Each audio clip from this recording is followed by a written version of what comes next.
All right, guys, we got a really cool one for you today. We're going deep underground in an anti-ballistic missile radar pyramid. There's one of these in the U.S. in this condition. It's in North Dakota, right on the Canadian border.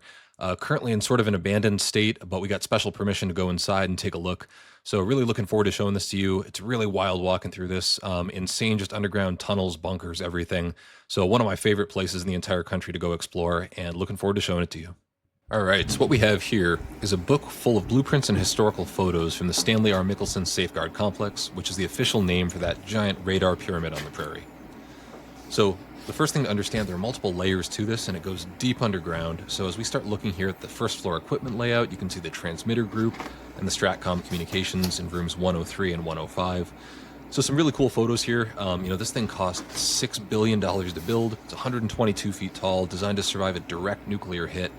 Packed full of really impressive electrical infrastructure, specifically power plants and transmitter equipment, so that no matter what, this place would still have power and be able to transmit. So originally developed in the 1960s, based on the concern that the Russians would try and nuke us by launching nukes over the Arctic Circle. It was opened on October 1st, 1975, and then Congress voted to shut it down the very next day on the 2nd of October. As we look here in the second level, you can see it's just rows and rows of computer banks and processing equipment for missile data information. Got a couple cool photos here of the guys in uniform in room 206 as well for equipment readiness. And so ultimately, even though it was shut down after that first day, the base did remain operational, and it did become part of disarmament negotiations with the Russians. Right here we got that microwave balcony. I will have a short video clip at the very end showing you that balcony in modern times. Even more electrical infrastructure, just long equipment lists. This thing was really packed pretty densely in its heyday.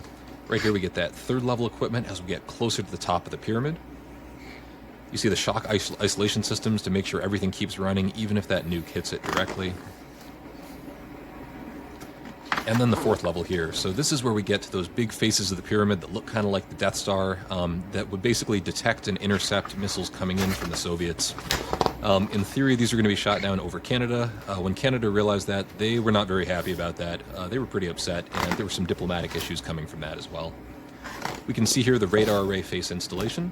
So that's the close-up view of that big circle that you see on the outside.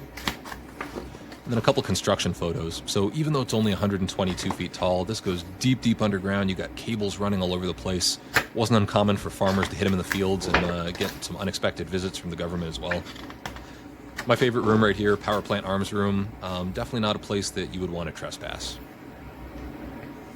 Security Operations Control Center, so keeping security over the site as well as the nearby missile field where you had Spartan missiles, Sprint missiles, and support for nearby Minuteman systems as well. Now, some of the areas in this are still too dangerous or inaccessible to actually get to, so some of the photos and videos we'll show here are relatively limited.